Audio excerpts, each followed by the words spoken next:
गांव रतनपुर अपने हरियाले खेतों और मेहनती लोगों के लिए जाना जाता था। उसी गांव में एक किसान रहता था, रामू। रामू गरीब था, लेकिन ईमानदार और मेहनती। उसका चेहरा हमेशा धूप से झुलसा हुआ रहता, लेकिन आंखों में एक चमक थी, उम्मीद की, भरोसे की। रामू के पास ज्यादा जमीन नहीं थी, बस एक छोटा सा खेत, 2 बैल और एक टूटा फूटा घर। उसकी पत्नी गौरी और एक बेटा मोहन, यही उसका छोटा सा परिवार था। रामू रोज सुबह सूरज निकलने से पहले उठ जाता, बैलों को तैयार करता और खेत में काम करने निकल पड़ता। चाहे धूप हो या बारिश, गर्मी हो या ठंड, रामू का हौसला कभी नहीं डगमगाता था। एक साल बारिश बहुत कम हुई, खेत सूखने लगे, फसल बर्बाद हो गई।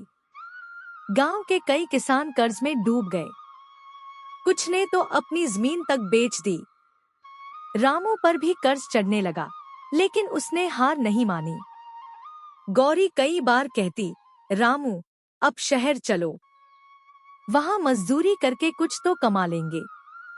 रामू शांत स्वर में जवाब देता, गौरी, मैं किसान हूँ, मेरी जान इस मिट्टी में बसती है, जब तक सांस है इसे नहीं छोड़ूंगा। रामू ने अगली फसल के लिए और भी मेहनत की।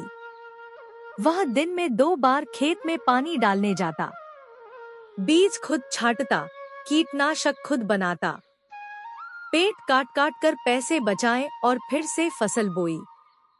लेकिन किस्मत फिर धोखा दे गई। इस बार तेज बारिश ने सारी फसल बर्बाद कर दी। खेत में सिर्फ कीचड़ और टूटे हुए पौधे रह गए। रामू के घुटने टेकने का वक्त आ गया था। गौरी ने उसका सिर सहलाते हुए कहा, अब क्या करेंगे रामू? रामू की आंखों में आंसू थे, पर उसने बेटे मोहन को देखा और बोला, अब हार मान ली तो ये बच्चा क्या सीखेगा? मेहनत का मतलब ही है बार बार गिरकर भी उठना। एक दिन गांव में कृषि विभाग की तरफ से एक अधिकारी आया। वह किसानों को आधुनिक खेती के तरीकों के बारे में जानकारी दे रहा था। रामू ने पूरे ध्यान से उसकी बातें सुनी। जैविक खेती, ड्रिप इरिगेशन, मौसम की जानकारी, मोबाइल से मंडी के भाव देखना। रामू ने ठान लिया कि अब वह पुराने तरीके छोड़कर कुछ नया सीखेगा। उसने स्थानीय कृषि केंद्र से सलाह ली, मिट्टी की जांच करवाई और अपने खेत में जैविक सब्जियां उगाना शुरू किया। पहले कुछ महीने बहुत कठिन थे। लोग उसका मजाक उड़ाते थे, रामू अब बड़ा वैज्ञानिक बन गया है। लेकिन रामू ने परवाह नहीं की।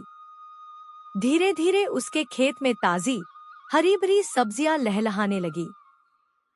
पास के शहर से लोग खरीदने आने लगे। रामू ने स्थानीय मंडी से सीधा जुड़ाव बना लिया। अब उसे बिचौलियों की जरूरत नहीं थी। एक दिन गांव के सरपंच ने पूरे गांव के सामने कहा, रामू, तुमने ये साबित कर दिया कि मेहनत और सीखने की चाह हो तो कोई भी किसान अपनी किस्मत बदल सकता है। कुछ ही सालों में रामू का घर पक्का बन गया। बेटे को अच्छे स्कूल में दाखिला मिला। गौरी के चेहरे पर मुस्कान लौट आई। रामू अब गांव के अन्य किसानों को भी नई तकनीकों के बारे में बताने लगा। सरकार ने उसे उत्कृष्ट किसान पुरस्कार से सम्मानित किया।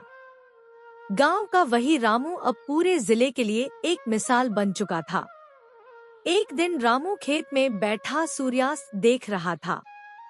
उसका बेटा मोहन पास आया और बोला, बाबा, मैं बड़ा होकर क्या बनूं? बेटा, जो भी बनो, लेकिन मेहनत से मत डरना।